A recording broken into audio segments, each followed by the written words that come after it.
अध्याय 4 ज्ञान कर्म संन्यास योग।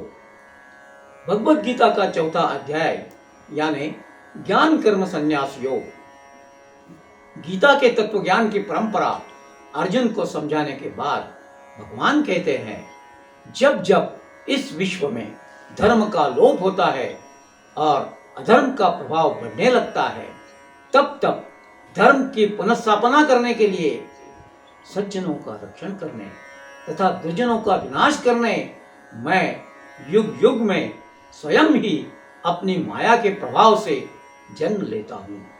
मेरा दिव्य जन्म और दिव्य कर्म जो सही रूप से जान लेता है, वह जन्म मृत्यु के फेरे से मुक्त होता है और मुझ में ही समा जाता है।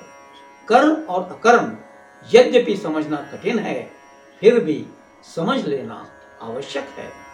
फल पर आसक्ति न रखते हुए जो कुछ भी मिलता है उसी से संतुष्ट, सुख दुख इत्यादि द्वंद्वों के परे रहने वाला, मन पर संयम रखने वाला, केवल शरीर धारणा के लिए ही आवश्यक कर्म करने वाला पुरुष कर्मों के बंधन से मुक्त होता है।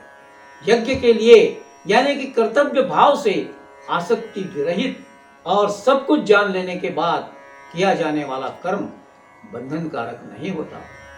यहाँ पर भगवान यज्ञ की अत्यंत व्यापक संकल्पना स्पष्ट करते हैं।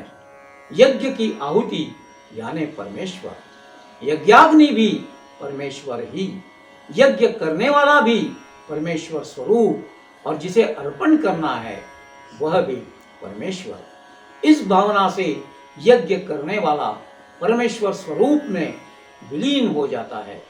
कर्म प्रधान यज्ञों के दैव यज्ञ, द्रव्य यज्ञ, तपो यज्ञ, योग यज्ञ इत्यादि अनेक प्रकार है, परंतु इन सभी यज्ञों में ज्ञान यज्ञ ही श्रेष्ठ है।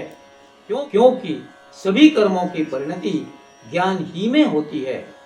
श्रद्धावान मनुष्य को ज्ञान प्राप्त होता है, किंतु केवल संशयी मनोवृत्ति के मनुष्य का सर्वनाश होता है।